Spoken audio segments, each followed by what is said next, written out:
dog-proof traps for raccoon. Again, we're still going to apply that poops, paths, and habitats.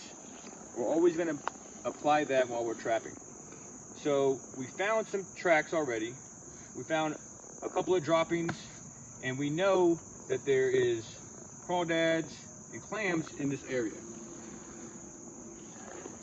So what I'm going to do first is look at the location and pick where I want to put my trap. I'm going to put it off of this tree right here because there's a path running right along here. As you can see, some of those footprints. Now again, we're going to take our dog-proof trap. Now I will say, if you haven't hit the gym lately, this could be kind of a struggle, but you press it in. I like to grab it with both hands, press it in, and then I'm going to grab this spring and ensure that it's down and locked in to the locking mechanism. Now, this is now a live trap. And essentially, we're gonna bait the inside of this in the surrounding areas. The raccoon is gonna put his hand in there to try to get some of that bait, and the trap's gonna go off. So what I like to do is I like to find a nearby tree because I'm going to tie the trap off to that tree because I don't want to have a wounded animal running off with my trap and being in the wild. That's not what we're here to do. So the first thing I do is set it in place. A lot of times I like to do an angle. Just easier for the animal to put his hand in there.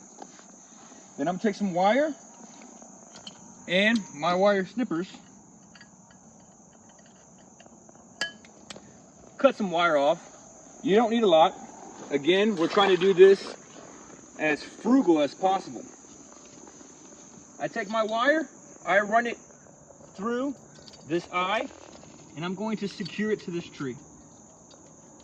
It doesn't have to be nothing crazy, but you need to ensure that the trap is secured.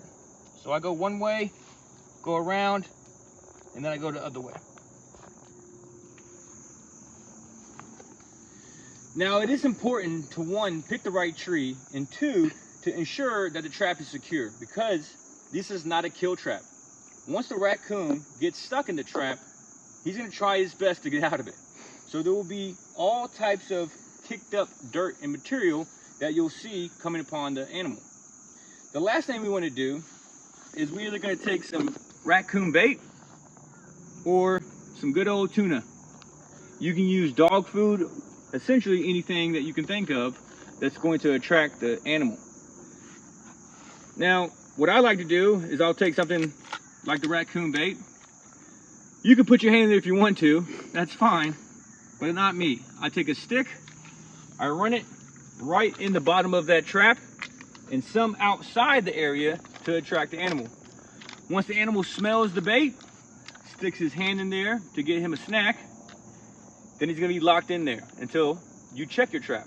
Once you check your trap, you'll see the animal and the damage that is created to the ground, and then you eradicate that animal and harvest it.